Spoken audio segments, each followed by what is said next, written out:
why isn't my child crying? Why are they laughing? Why does it seem like they're having fun when somebody just died? But the fact is, like, that's the right way to be, like to let them feel what they're feeling when they feel it. And at camp, we see that happen so beautifully and organically. And yet we always sit there and just like, okay, like the adults, like we need to kind of shower off all this heaviness. But the kids are out the door and having a great time. My mom has stage 4 cancer in her bones and in her breast. My dad's disease was 15 years, he died of ALS. I made a podcast about death, seemed like the thing to do. And if you're sad by all of this, well, you're gonna die too. Happy week all, or sad week to you all, depending on how you are feeling. Chelsea here. This is Dying of Laughter, where we interview comedians and wellness and entertainment experts about the losses of their parents and their siblings. I'm feeling really rejuvenated because I just came back from a week-long grief camp for kids called Experience Camps. I mentioned last week that I was about to go. I had all the feels, and now I have completed that journey. So myself and 2 other counselors, we were the 3 cabin counselors and grief counselors for a group of girls in high school. That was our cabin. There were many other cabins.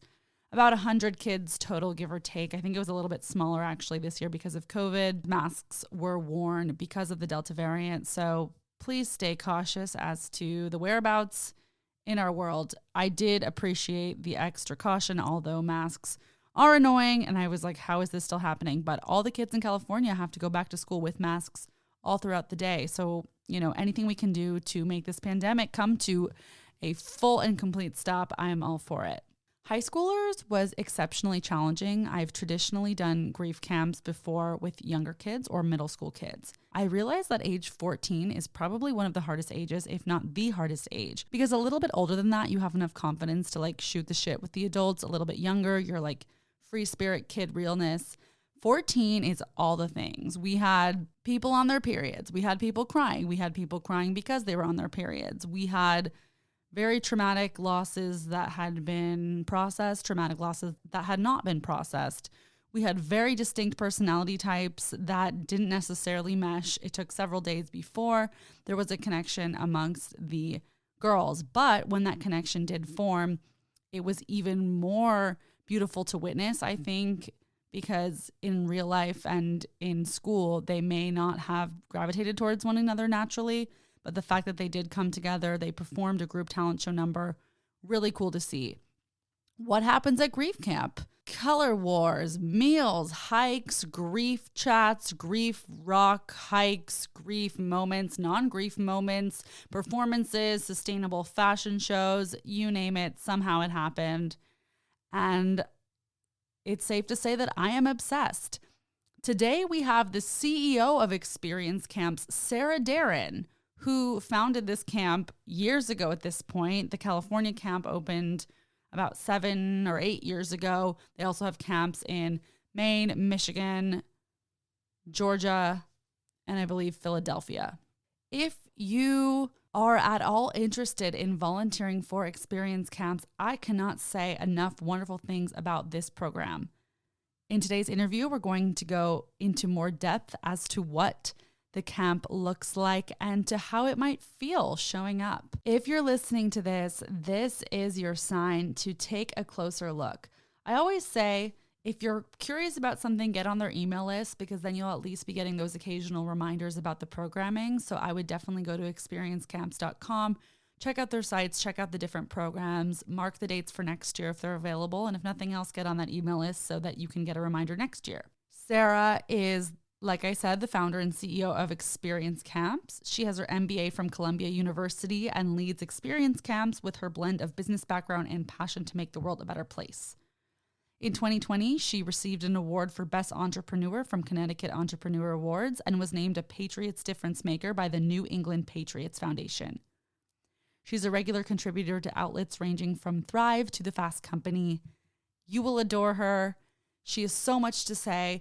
And interestingly, while she did not have a childhood loss of a parent or sibling herself, it goes to show the importance and significance of having allies in the grief community and truly in all communities. If we were only relying on the support of those just like us in our exact same situations and wearing our same shoes and walking through the world in our same shoes, we wouldn't have enough people to make the impact that many organizations deserve and need to thrive and succeed. If you know someone who might be interested in volunteering for a grief camp next year, please send them this episode. It would mean so much to me and hopefully to them too. I would love to see anyone and everyone who listens to this there next year. And of course, if you have any questions about my experience in more depth, shoot me a message on Instagram at DyingOfLaughterPodcast or my personal account, which is Chels. Who else? Like Chels, who else would it be but Chels? Okay, that's enough of this. Thanks for being here. Have a good week. I'm feeling really rejuvenated. It's not every day where you get to completely shake up the day-to-day life that you're currently living and do something else unique and to give back. And I just love experience camps. Okay, on to the interview, and I'll talk to you next week. Thank you so much for being here, Sara. This is such an honor to have you. I cannot wait to talk about you and your fabulous camps and programs. So thank you for your time. Oh, thank you for your time. Honor for me as well. So I appreciate that. Of course. I'm thrilled to share with the listeners a little bit more about what grief camp is, what experience camps are. But first, I wanted to hear a little bit more about your background. One thing I ask all of my guests is about their goldfish moment. And what I mean by that is the first time that you thought about or conceptualized death in some way. For some people, it was a goldfish. Does something from your childhood come to mind? Goldfish moment. Did your goldfish die? Goldfish moment. Did it make you cry? It really wasn't from my childhood. And I think that's probably what's somewhat ironic about my own journey of ending up as or becoming a founder and CEO of an organization that focuses on childhood grief, is that it really didn't originate in my own childhood grief or really a grief moment for me as a child. I think it really, for me, emerged as an adult, and really as we were getting into the formation of what this would be. That was more my goldfish moment. And it was really at camp. It was really that first year, and the many moments. I can tell you about a few that stand out, but that was my aha moment, and really the part that set me on the course that I am now on. I love that so much. And what I love about that is we can have aha moments at any point in our life, young adulthood at any point about anything. It doesn't have to mean like, when I was 5, I had this moment or this idea, and then the rest of my life, this was the thing that I thought about. Like, we're always evolving and learning and growing. And I love that your epiphanies were at this time later with your camp. So I think that's really valuable to hear. Right. Well, and I think what's probably a little bit unique and usually surprising for people when they hear what I do is that this organization didn't start because I had my own childhood grief experience. But I think what is also very similar for a lot of people I speak to is that there's so many people that until you know it exists, or until you know that an organization like this exists and is needed, you don't realize it's needed. But you start thinking about it and you're like, oh, of course that's the thing that should exist. But many people don't even think about it, right? I didn't think about it up until the point where we had, 27 kids in front of us that were talking about their grief stories our very first year in 2009. And that was my moment where I was just like, oh, this really needs to happen. This needs to happen more. Yes. But until you are faced with it, unless you are a person who is grieving, I think a lot of people just don't notice it, don't think about it. And we're trying to change that. We're trying to help people think about it or understand what it looks like for those around them that are grieving when they're not thinking about it, but the grieving person always is. Absolutely. And what comes to mind is the word allyship here, which I don't know if that's even the right term. I think so. I mean, we need allies in all aspects of life. We need people supporting other people, other groups with other life experiences. If only the type of people who went through something are the only ones advocating for themselves, that's of course extremely powerful, but everything needs more legs. Everything needs more help, more guidance. And so it's really powerful for people to get involved with other things, not just pertaining to their own experience, right? We need that across organizations, across volunteer opportunities, across jobs. So I'm actually really obsessed with the fact that you do this. And I'm glad your mom didn't die when you were 5, and if it's like, we need people who are compassionate, which you clearly are. So thank you for being involved. Can you share what it was like first getting started with the organization in 2009 through where you're at today? So much progression, so much to cover. But yeah, let's go from the beginning. So much has happened. I mean, I should probably start with the fact that I married into summer camp, right? So my husband is a camp owner and director of a full season traditional summer camp. And that's sort of where I came into this. I went to school to be a computer programmer. I was in financial services and IT. Like I had nothing to do with camp or grief until I met my husband. And one thing led to another. And we wanted to create basically a place or an organization where kids could come to camp that otherwise wouldn't get to go to a camp like ours.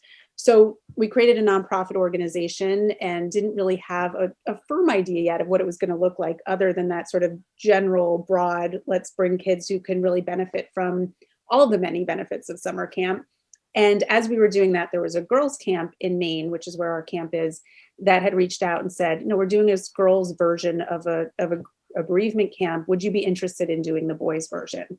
And Manitou, which is where we are, is a boys' camp. So we said, sure. And it really started with that.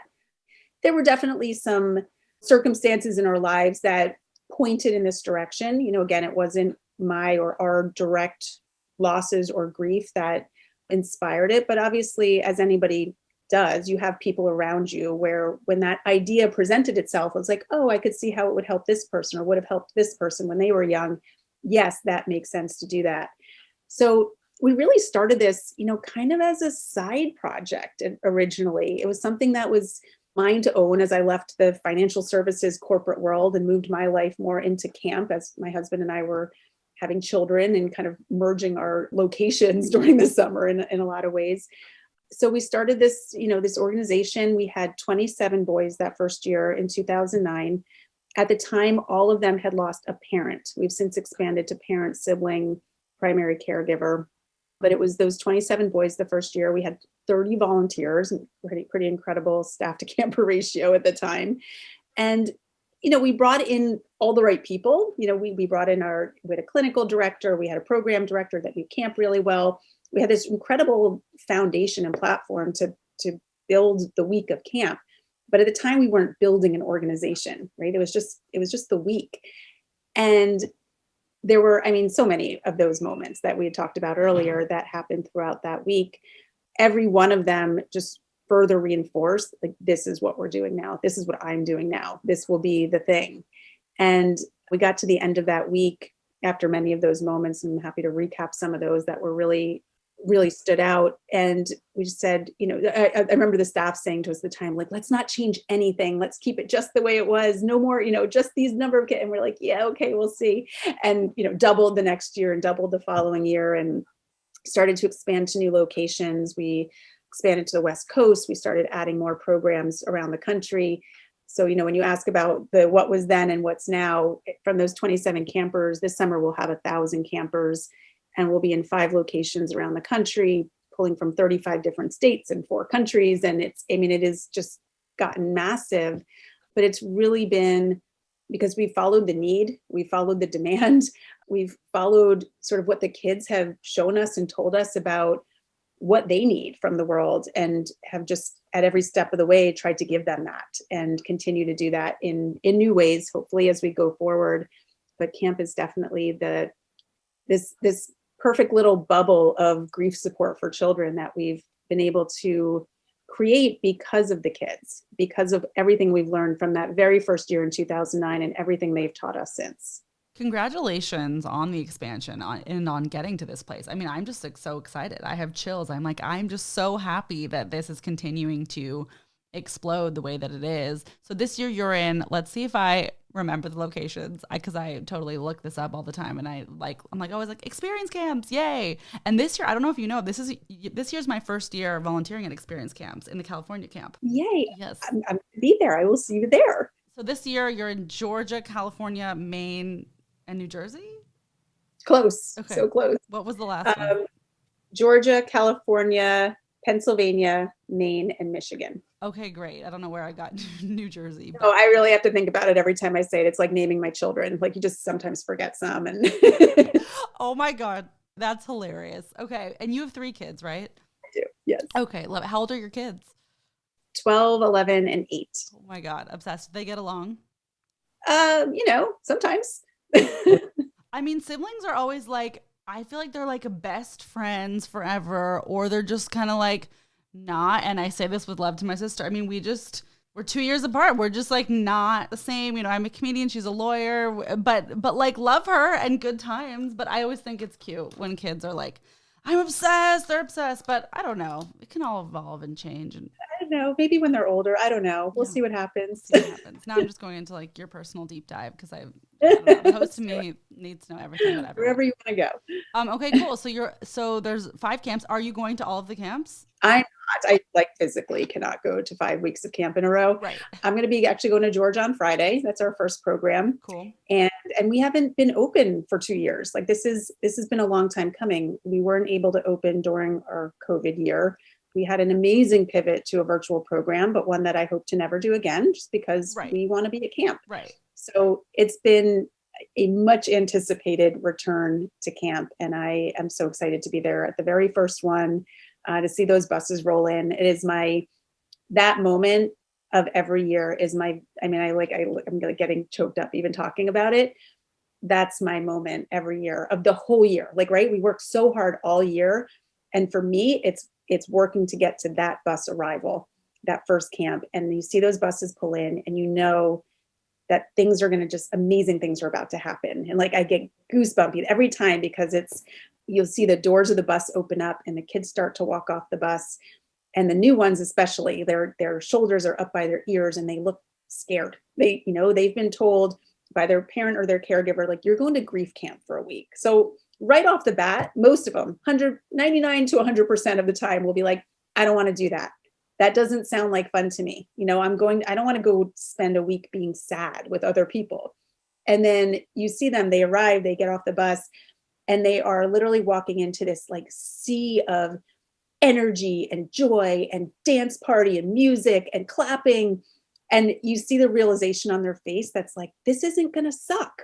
And it's this amazing thing. You see like a physical transformation in their body language and their faces. And they kind of walk into this warm embrace of people. And we're often running from there. But I know that moment, and I know that it's coming, and it's every year it delivers, and then you have the returning kids that are coming off and like so excited to see these people that they haven't seen in a year, and this year 2 years. There's just so much joy and magic in that moment, and so much anticipation of everything that's about to come for the rest of the week. So even that is like, it just all starts rolling from there. It's amazing. I'm just so excited and I'm resonating. And I said to you off mic, I have done a different camp, Our House camp. So I have had experience with grief camp. So I'm resonating and just getting so excited along with you. It's truly the most amazing thing. I actually feel like this is weird. I like feel bad for people who have not experienced it. I mean, it's just the best thing. There's nothing more raw, vulnerable, and beautiful about a grieving child who is able to connect with someone else who's been through a similar hardship. So I know you have a lot of examples of that. Can you walk us through a couple of those examples, either from that first camp or from a year that really sticks out to you? Is there a certain child or memory or story that you feel would be powerful to share?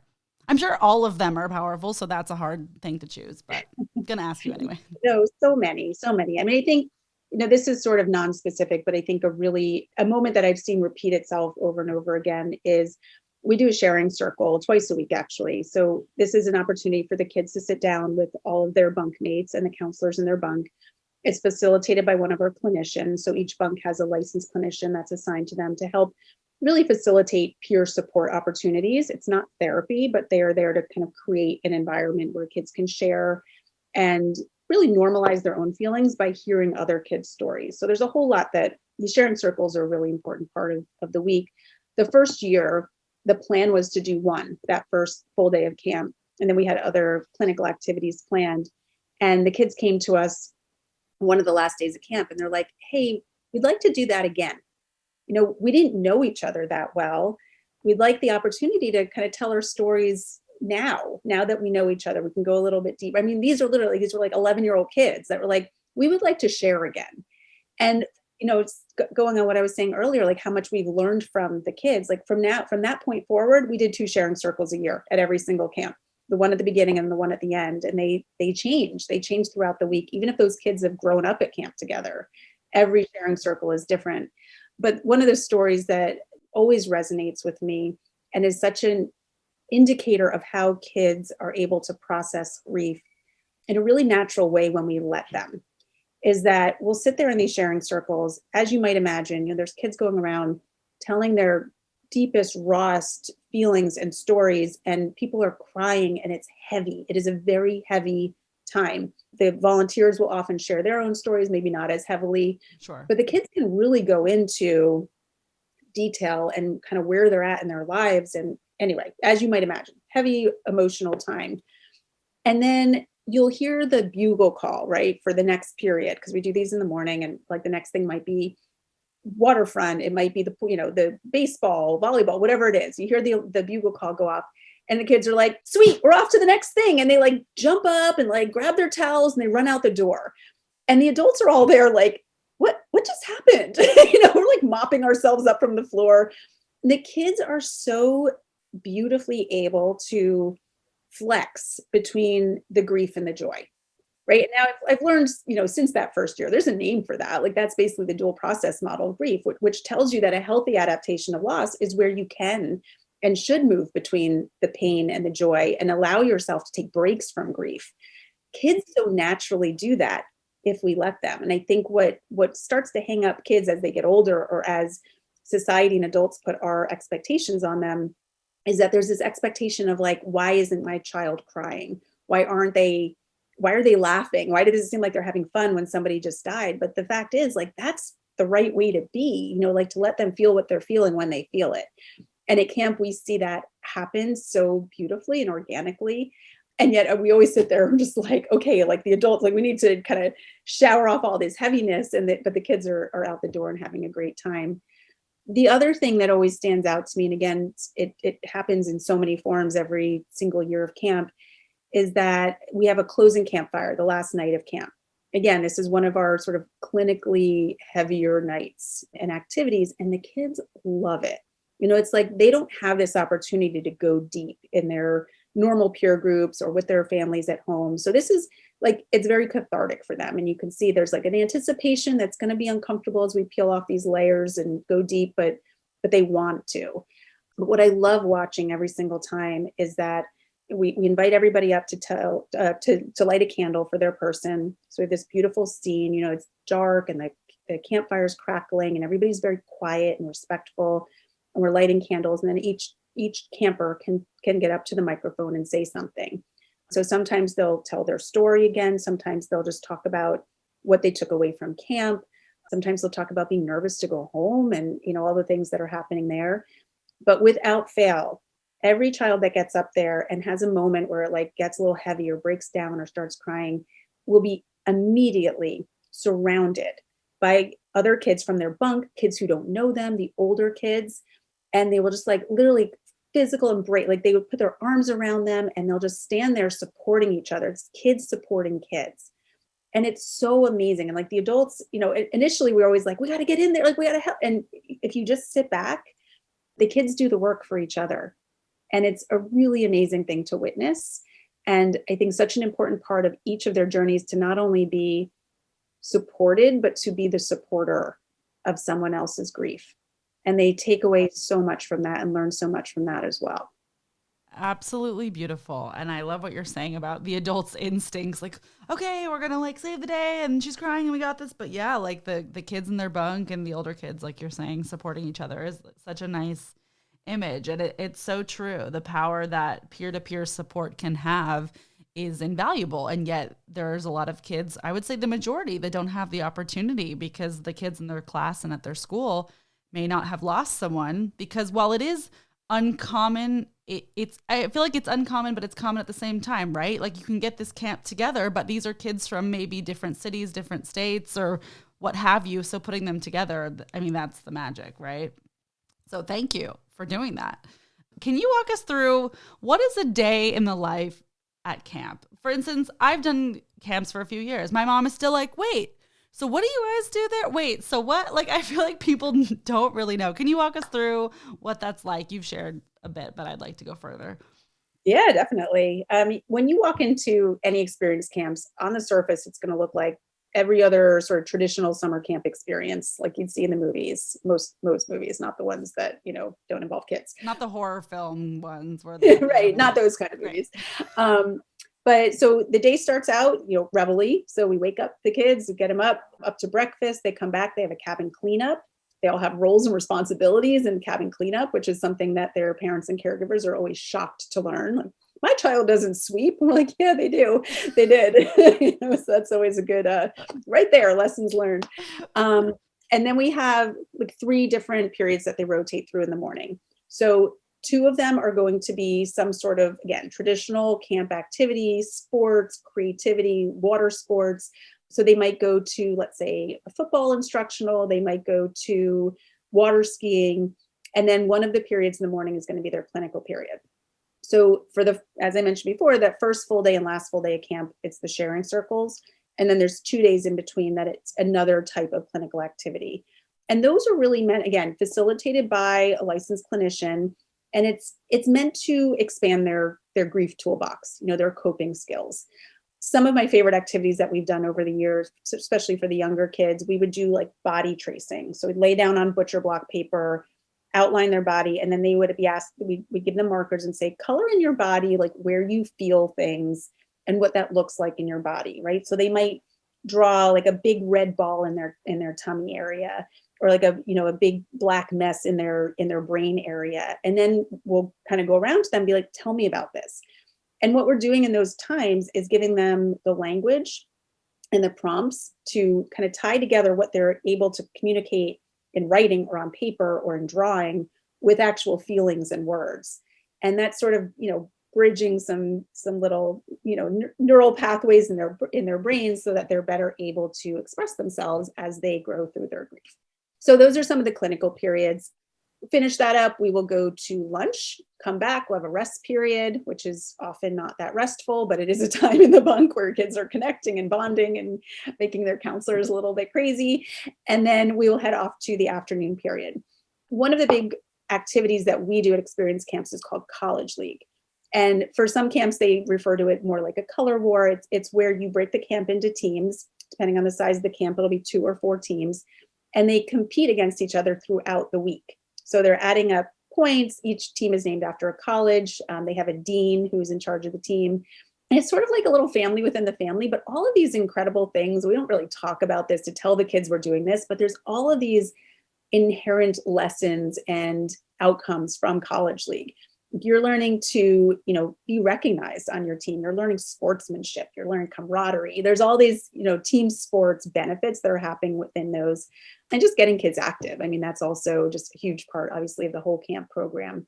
So College League is a big rah-rah. Everybody gets into that. There's costumes, there's face paint. It gets crazy and fun and just energetic. After that, there'll be a free swim period usually. So they'll either go to the lake or the pool, depending on the camp, dinner, and then an evening activity. So sometimes evening activity is going to be a game show night, Price is Right, trivia, etc. And sometimes there might also be, or instead be like a campfire and kind of a quieter, reflective evening with s'mores. There might be some light clinical component to that as well.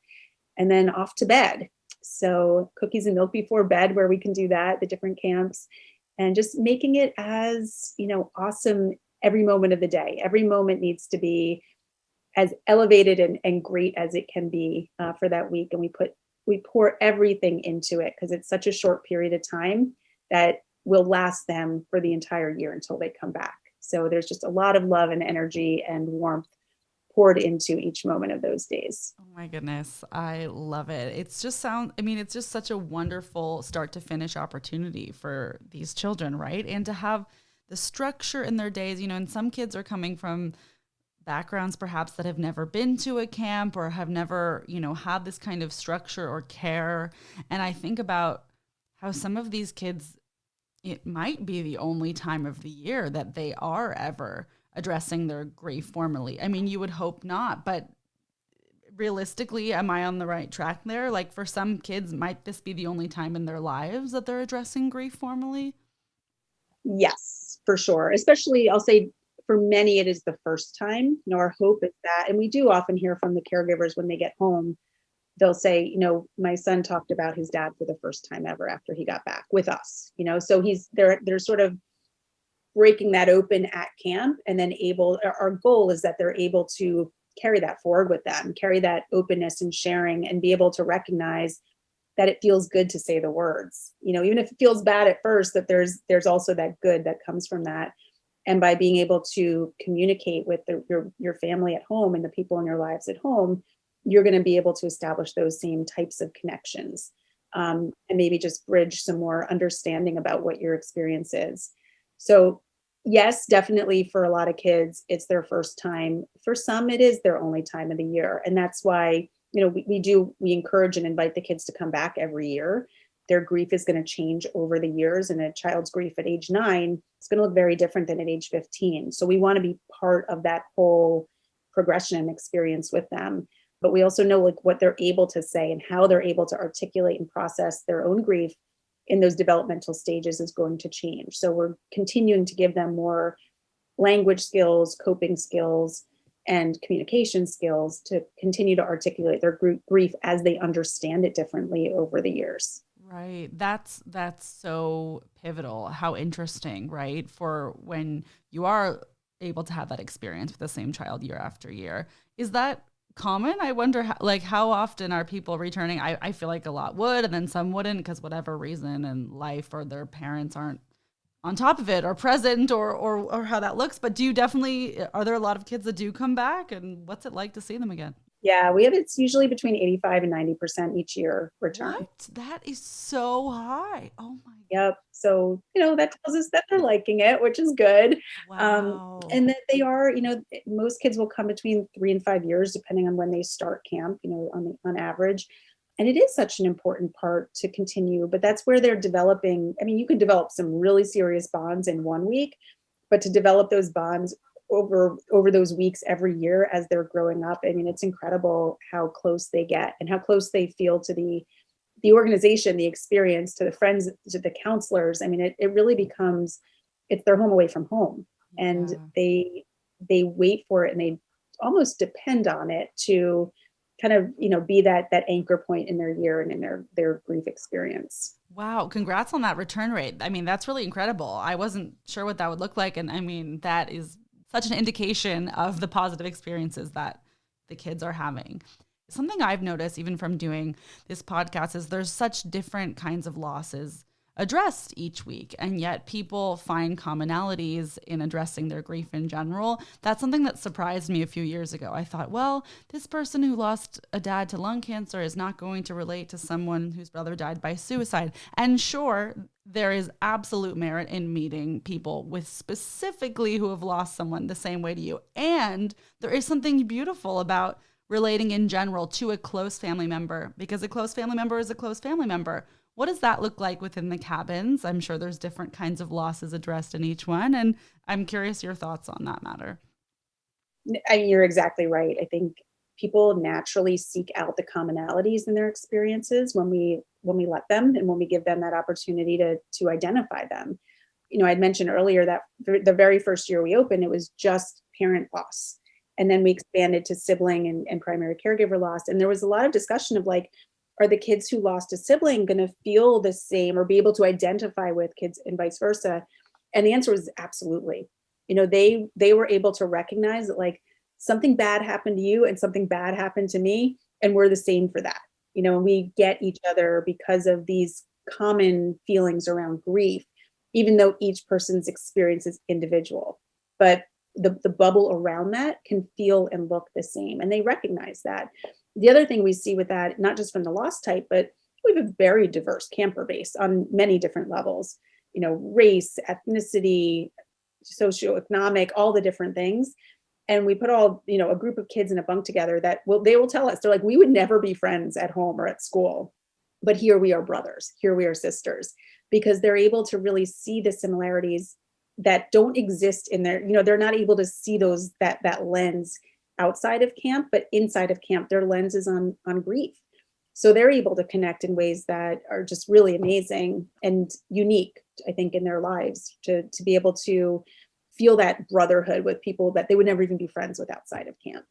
So they definitely find those connections. The other thing that I think is always surprising, but not anymore, I guess, because it's happened so often, where kids will tell us, we'll hear somebody's story of, somebody who had, for instance, a parent that died of suicide, listening to the story of somebody who had a parent that died of cancer. And in so many ways, they're able to find the positive in their own situation when they hear about someone else's, especially when you look at a sudden loss versus a long illness. Right. I think everybody can see the other side of it, I guess, in a way, but they're able to a lot of times recognize how they were lucky, how they were fortunate, even though they, the big picture, not so much in that way, but that they would prefer their way than the other way. Or it just kind of gives them different perspective, hearing other kids' stories and knowing that there's similarities, but those differences might, just show up differently in their own lives. It's just interesting how much these kids are able to process and understand at such an early age in ways that I feel like most adults never even get to. Absolutely. Right. I always say, with long illness versus sudden loss, which of course my experience is specific to very, very long illness. But when people ask me, or I talk to different people on my podcast, we always kind of say, well, apples and oranges, they're both rotting fruit. Like they're both rotting fruit on rotting trees. Like they taste different. Both are just not great, right? For different reasons, totally different reasons. And, it's not about comparing either, but it is finding the commonalities. And that's an interesting point about actually having the perspective in a positive way. Like, oh, at least I did get to see this, or at least I had this, is really powerful. What is your outreach like? You're mentioning different, kids of all different backgrounds, which is so wonderful.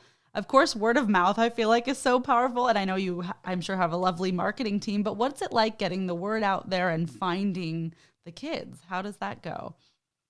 We really look to partner with different bereavement centers in the regions that we go into, school guidance counselors, local therapists, like anybody who is youth facing, anybody who's working with children.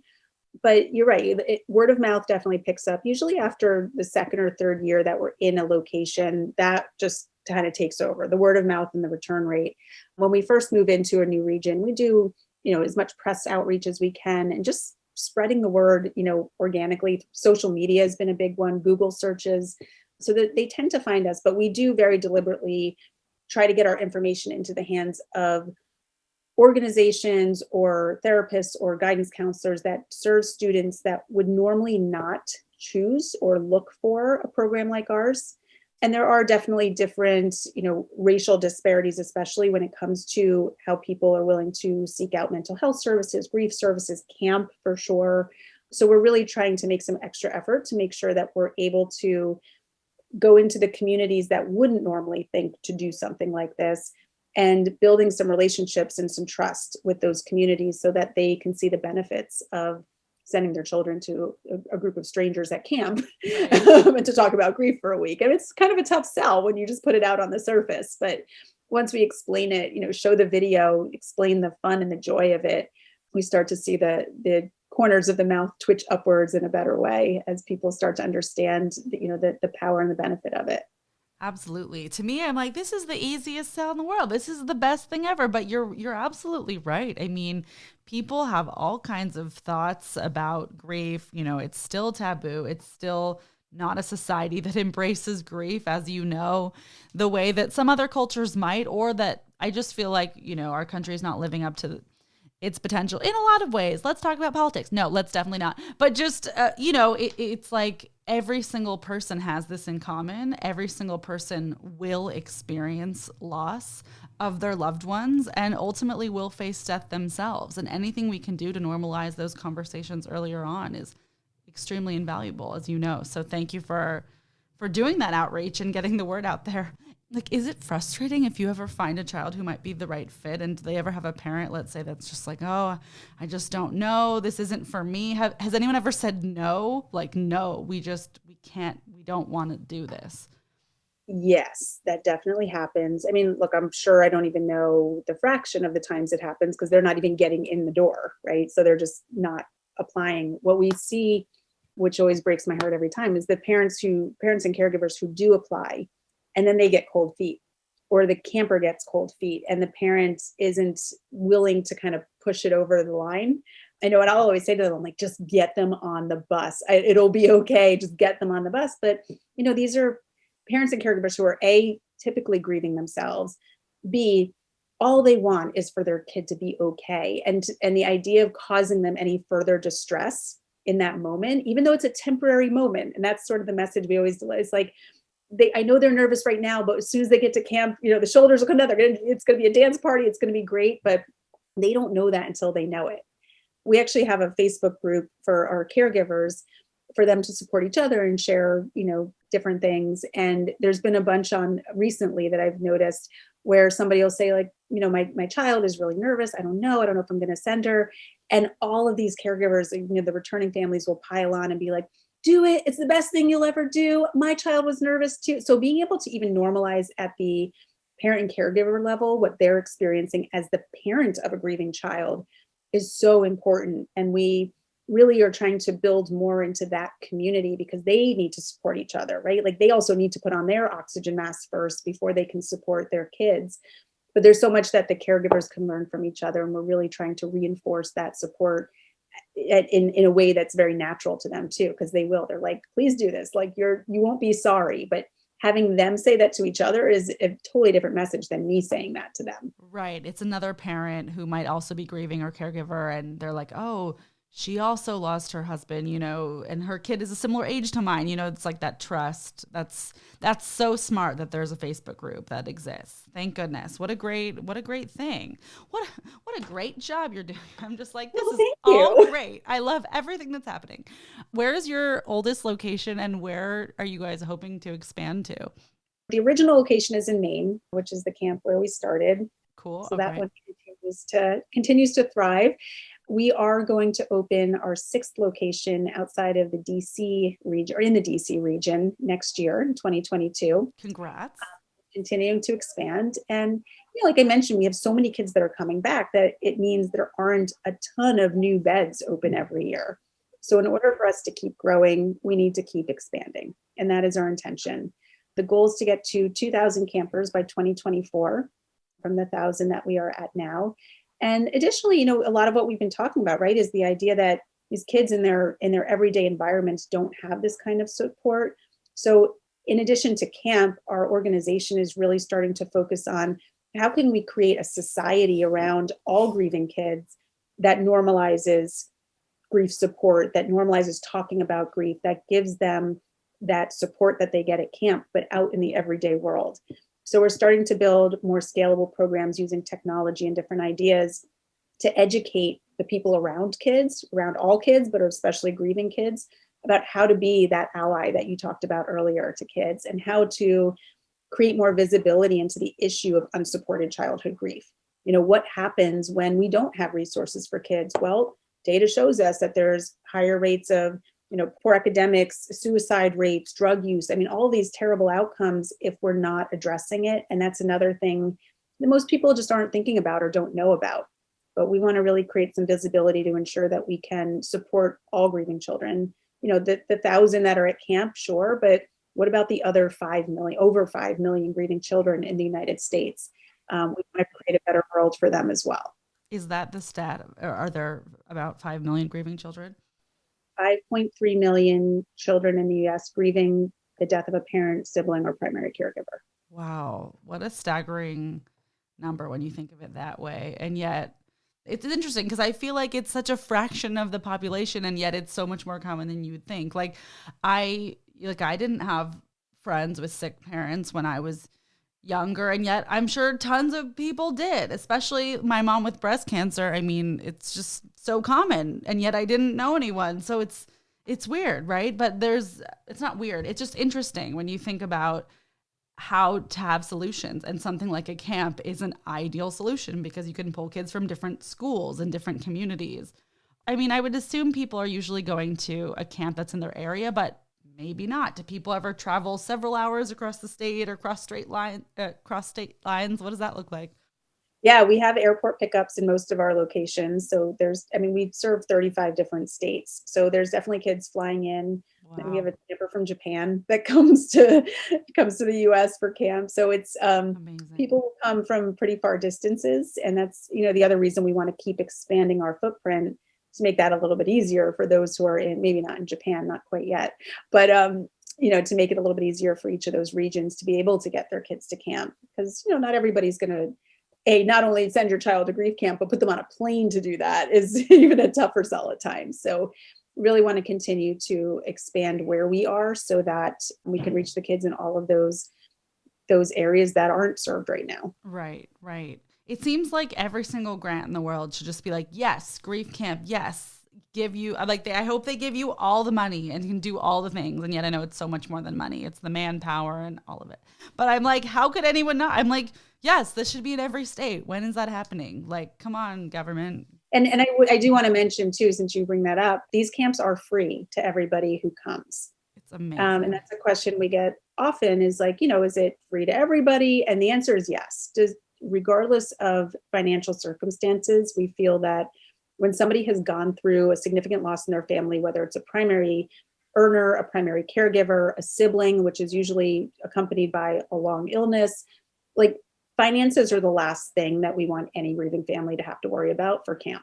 Right. So regardless of your circumstances, this is free forever for your child to come. It's amazing. Like, how amazing is that? Especially, camp can be unaffordable for people. And I mean, some kids never go to camp for that reason.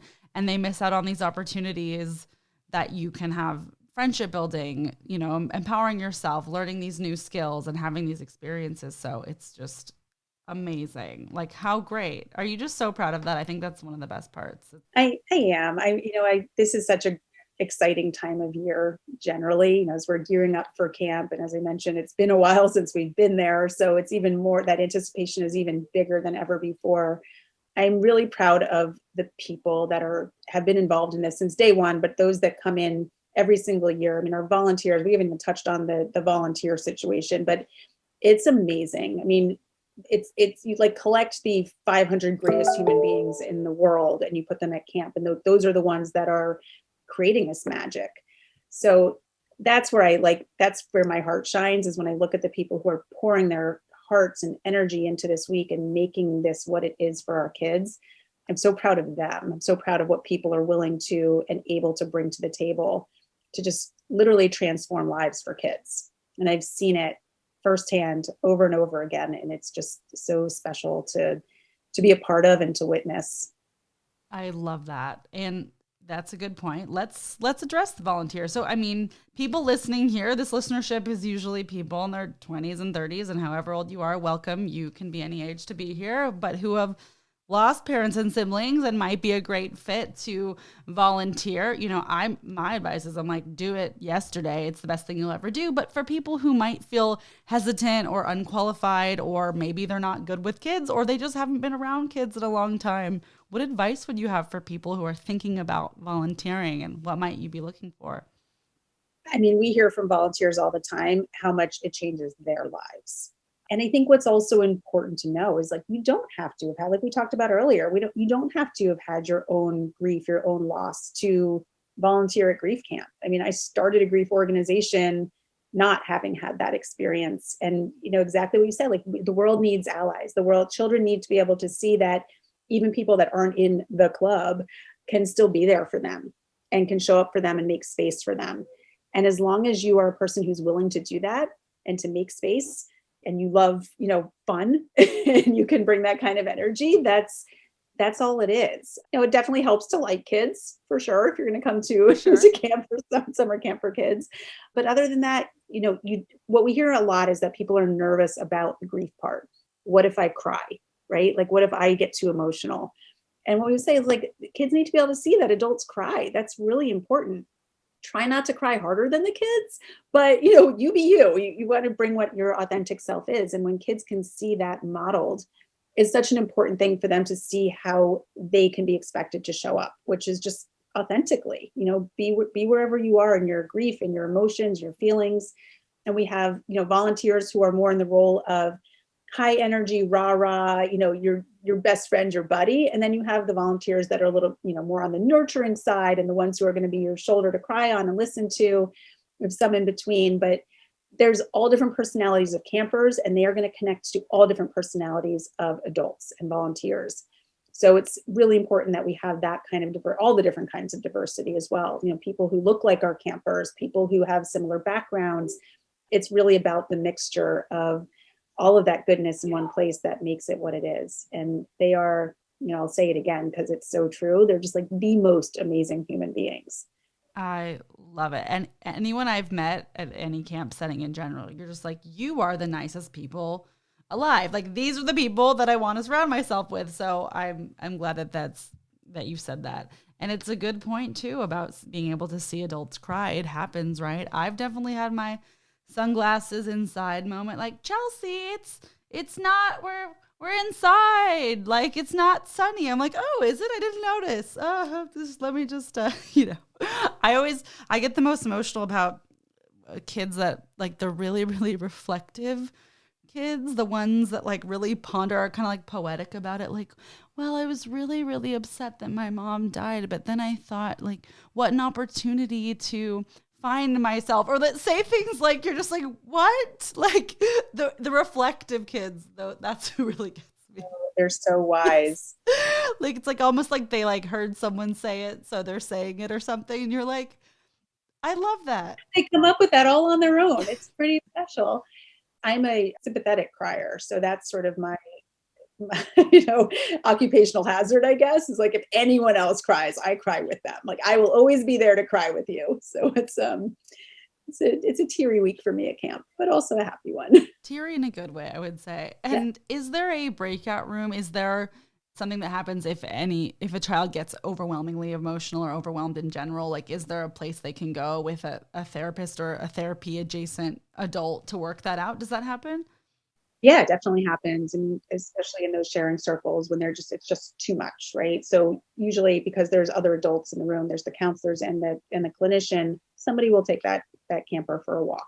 Right. And that, that movement and the processing that can happen, and that just giving them a break from that moment. It's not necessarily a room they go into, but it's sort of the open space they go into, which is very helpful for them. And then, depending on how that progresses, like, that's why we have our clinical staff there to support the moments that are maybe a little bit bigger or harder than what a typical volunteer or untrained volunteer is equipped to manage, right? So they're there to kind of handle some of the behavioral things, the emotional things that are just like a little more complicated than what is, call it, average at camp. Right. A reflection that I've picked up on at grief camp that has been very eye-opening to me is specific to the children whose grief experience is a part of their life and not necessarily the main issue. And I say that with care and light. It's not to say that their loss perhaps is the most significant thing, but maybe it's one spoke on a wheel of very, very serious issues.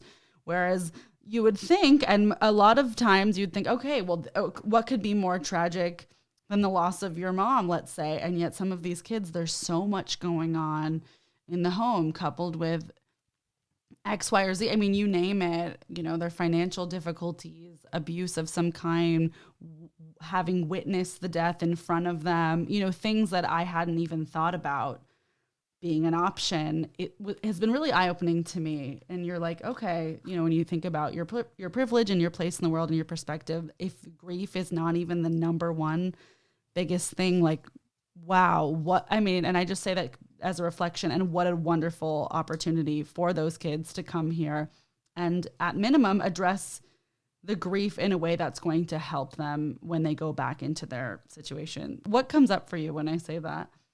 No, we definitely see that. And I think, a big part of this is we're not trying to guide them into a certain conversation. We're going to meet them where they're at. And sometimes you're right, it's not about grief. I was actually in California a few years ago, and the oldest campers, our LITs, our leaders in training, requested a sort of a life sharing circle separate from their grief sharing circle. And the focus was really about, these girls who were, or young women at that point, 15, 16 years old, were getting ready to, or thinking about college. They were afraid to think about leaving their caregiver, that their remaining caregiver behind. They didn't know how they would do. They were struggling with just like social and big decisions and just all the things that are part of adolescence. Now, grief wasn't the main topic, but obviously it's woven through their experience. Even if it's not shining a light directly on it, it's woven through. Some of them lost their person years and years before. But, you know, they're having some of these struggles because that person's not there now. So there, you know, it is the conversations can go in a lot of different directions, especially for those older kids who are becoming much more aware of how their life is unfolding, maybe because of the loss that they had, or just because of the absence of that person at that phase in their life.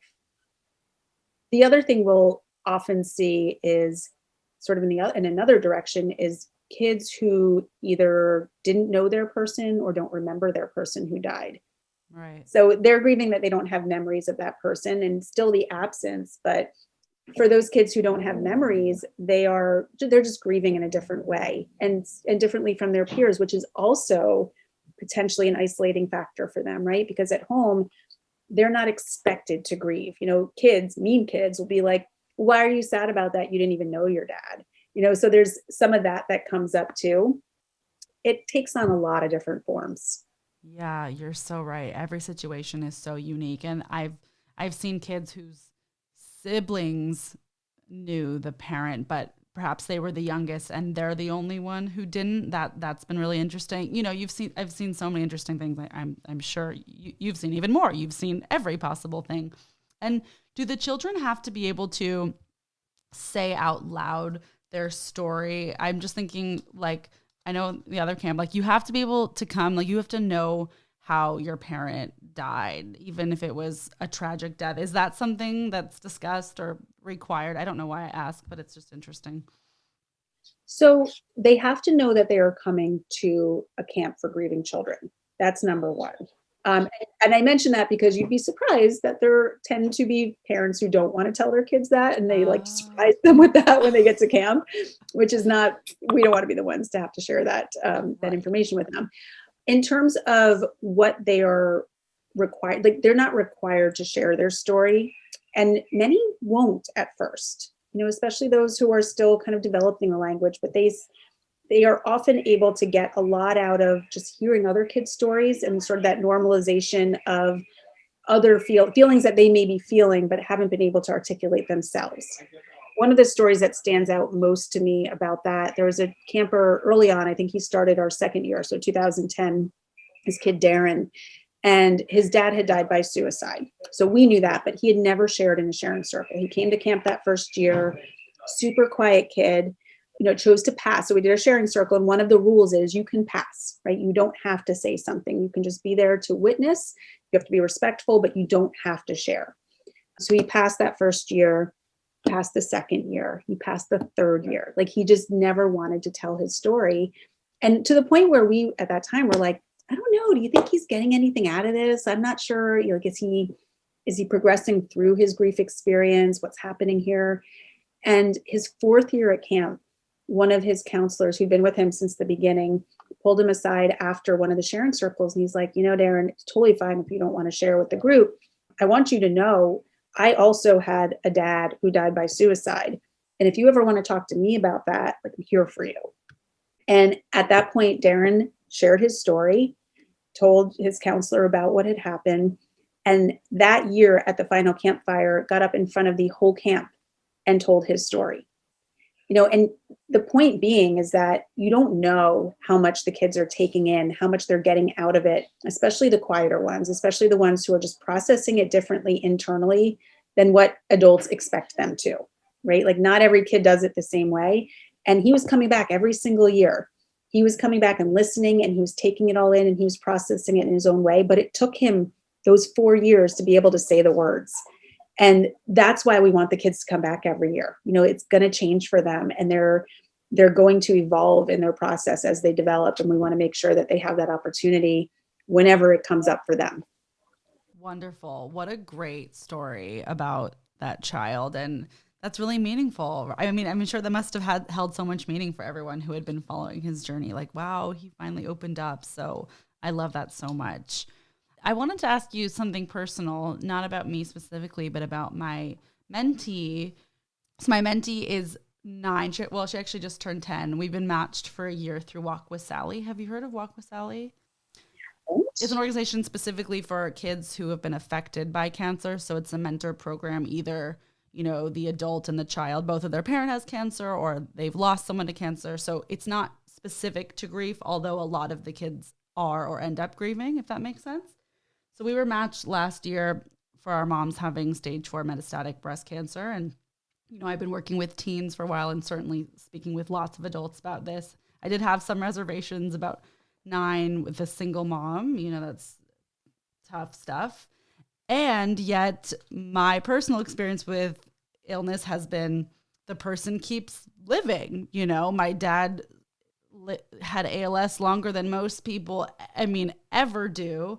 And my mom, 5 years has been really great and is still doing great. So, I thought this is tricky, but let's do this. And unfortunately, her mom died within a few months of her diagnosis unexpectedly. And even for people in these spaces, it becomes surprising, even though it's like I'm cautious. But so it's been a really, really challenging year.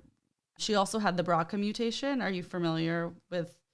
Yeah. And I do a lot of BRCA advocacy because, and I mentioned it on my podcast as much as I can, I think in 2021, there's no reason for people with a genetic mutation specific to something as common as breast cancer to die. And there's a lot of issues there. A lot of people don't know even what the mutation is to this day. And yet, if we can find out if we have those mutations, we'll at minimum be heavily screened so that things are caught in an early stage and we don't have underprivileged single parents passing away shortly. So that's my little, my info there. So this child is the perfect fit for camp. I actually had someone from Experience Camps was kind enough to call the family specifically. Her primary caregiver, Spanish speaking only. It's been challenging for a lot of ways for my communicating with her in general because of that. And yet they're really hesitant, skeptical, language barriers, have some thoughts about white saviors, which that is kind of the role that I have played, let's be honest, in her life. Of course, not with that intention, but here we are. What might you say if someone is listening who has skepticism about these programs? You have addressed that before. What advice might you have for me to help get a child like this into camp? Yeah, no, thank you for sharing that and for doing this work with her and spending this time with her. It's an amazing program. Thank you. I think it's a little bit different for each child from what you're describing. I think it's, what we talked about earlier. There's certain demographics and a lot of them who are just more hesitant about being supported by white people, certainly, when I totally understand the white savior challenge, any, distrust of mental health services and camp, right? Like many people just don't know anything about camp. I think what helps and what we've done a lot to really try to build up in our volunteer base and are still working really hard to do this is having more diversity within our organization so that families who don't have that inherent trust can see other people that look like them, can speak to other people who speak their language, literally. And that, I think, can build a certain level of trust that you and I probably won't be able to, right? So I think it's identifying people who that caregiver will connect to and will have just a better foundation of trust with, maybe in addition to you, because obviously you've spent time with this child and there's that trust in that element. But I think this is why it's so important that we have all different people engaged in organizations like ours, specifically in ours, but in all of them, because different kids, again, are going to connect to different people. And seeing people who look like you is so important. It just is, right? We can't look past that fact. And we really want to make sure that every child is represented in our community by someone else, by other people that have similar backgrounds, racially, demographically, all the different ways. So that would be one thing I would suggest, is just identifying somebody who can really connect with them, in Spanish speaking terms. And as well as I've been to camp and I am somebody who you can identify with in some way. And I think in general, it's just about building trust and helping people understand why and what the benefits are, and just also acknowledging like, yeah, this is a scary thing. Like, you have a child here who is your most precious person, and they've been through so much, right? And we're there with you in that. We get that, and this is why we think this can be helpful for them. So it's a conversation. It's building that relationship so that they can trust not only what you're saying, but what the experience is and what the outcomes of it are. Yes.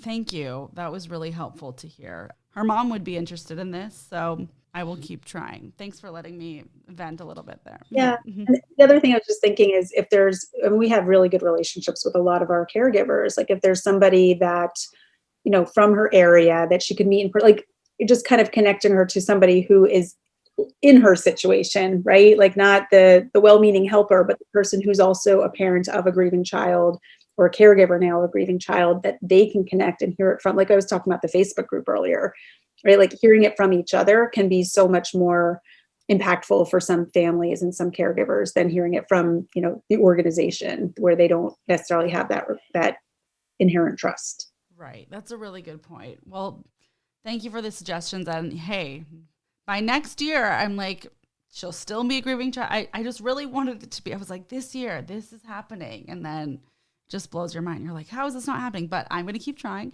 for next year. And one more follow-up there. What is if you're able to share, immigration status, paperwork, how does that work? Do you have to have Social Security and things like that? We don't ask questions.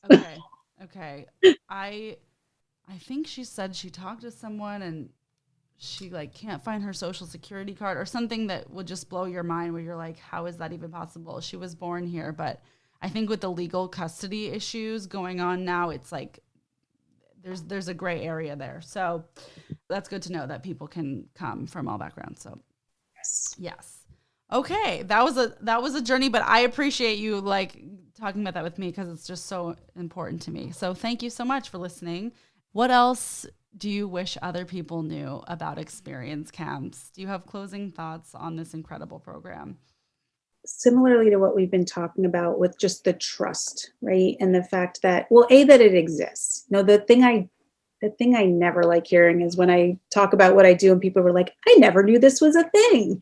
I never heard of this before. I want everybody to hear about experience camps, because we are growing, and we're going to grow at the pace we need to continue to meet the demand that we're seeing. So if they come, we will build it, right? Like, we're going to make sure that we have an organization that can support as many kids that want to come to camp as possible. But people need to hear about it first. And, even just spreading the word, sharing with other people randomly, right? At dinner or cocktail parties, whatever. Like, I heard about this organization. You never know who's going to hear something that needs to hear this, right? Who knows a child that needs to know about camp? Who knows an adult that might want to volunteer? Who knows somebody that might want to fund camp? All of those things, right? Like, it takes that word of mouth village to make all of this happen. So I think it's that, right? Like, I want there to be as much awareness and visibility, not only for this organization, but for childhood grief. That this is something that people are talking about, that people are getting vulnerable and brave to share their stories, because that also not only helps children, but helps adults. It helps you build deeper human connections. And at the end of the day, whether it's because of grief or anything else, like, that's what our world needs right now, is deeper human connections. And grief is one of those places and one of those topics that so naturally allows for that and encourages it when you are brave enough to open up and allow yourself to, kind of show show your own grief, because the person who you're talking to might then respond in kind. And that's sort of what trickles out into the world to be a place of deep connection.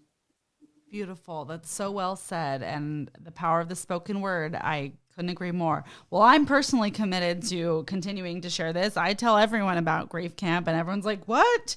You do that? And I'm like, yes, you should too. So, this year was still, California with COVID, I think people didn't know what to expect with things like this. But starting next year, I will be even more vocal, I'm sure. Like, I'm just happy to be a part of it. And I know there's, things in place like being tested, and you have to be vaccinated to be in the cabins, which I certainly appreciate. hopefully the other states are doing a little bit better than California, but we got this. There's tests, there's vaccines, and at a certain point, mental health needs to be a priority in conjunction with physical health, right? So I appreciate that this is happening again. Thank you for bringing it back. Thank you. We all, kids especially, need this more than ever. So we will jump through whatever hoops we need to make it happen this year. And, like you said, hopefully after this, it'll get a little bit easier to get those kids back to camp every single year going forward. Right. Is there a book, film, or podcast that you felt is helpful for others to see, specifically to understand childhood grief? I have no doubt there'll be like a huge documentary about experience camps happening at some point, but nice. Yes.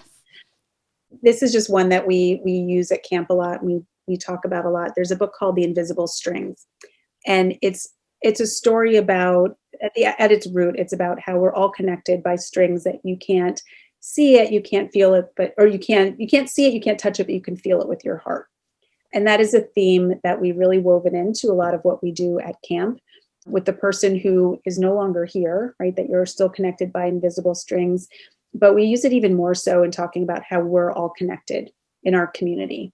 And that even when you leave camp, you're still connected through those invisible strings. And, everybody that's listening to this right now is connected by an invisible string. And when you extend those strings all around, that's what builds that really stable community of support and connection that we were just talking about. So that's one, and it's a children's book, but I think it applies for all children and adults. That message is so important to remember that you're not alone. Grief can feel really isolating, and it can feel like you're the only one when you're not talking about it.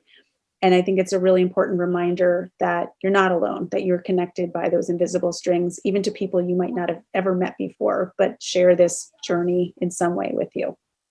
So beautiful. I hadn't heard of that book, so I appreciate the recommendation, and I really resonate with the messaging. Before we close out here, where can people connect with experience camps online? How can they apply? And do you have any questions for me? Experiencecamps.org is where you can connect with us online, as well as following us on Instagram and Facebook and Twitter and all those things at Experience Camps.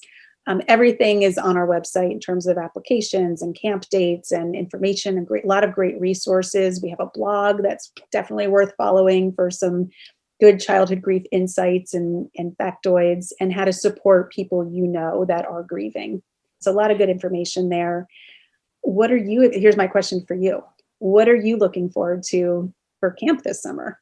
Oh my goodness. I'm looking forward to doing it for the first time for a full week. I feel like the bonding potential there is just so deep to really get to know everyone. And I'm looking forward to being inspired in a way that I don't feel like I experience anywhere else, right? And I don't know if that's, not to make it about me, but it feels so good. It's life-changing to me, and certainly happy to share my story and be helpful to anyone who wants to hear it, but really just to feel alive. It's ironic that it's specific to grief and death, but I really think it's an opportunity to feel the most alive that you possibly can. So I look forward to that. What about you? What are you looking forward to this year? It fills my whole bucket for the year. It really does. I'm looking forward to bus arrival, as I mentioned before, just that moment, that anticipation, and just being around all the people. That is what fuels me. There's throughout my year, it's not all glamorous. I do a lot of emailing, a lot of Zoom calls like everyone else. And what drives me is those connections I have with people, with volunteers, with the kids, the stories that I hear, those moments, where a kid will just run up and hug you. It's just, I can't wait to fill my bucket back up with all of those seemingly meaningless moments that collectively are my purpose. Beautiful. Thank you for the work that you're doing. Thank you for bringing this beautiful program into the world. And thank you for sharing here. I hope everyone listening gets on that email list and considers applying. They'd be such a great fit. So I appreciate your time. Thank you. Thanks for bringing some awareness to this. I can't wait to meet you in person at camp and hear about your time there afterwards. So looking forward to that. Really, really grateful for your advocacy of this topic.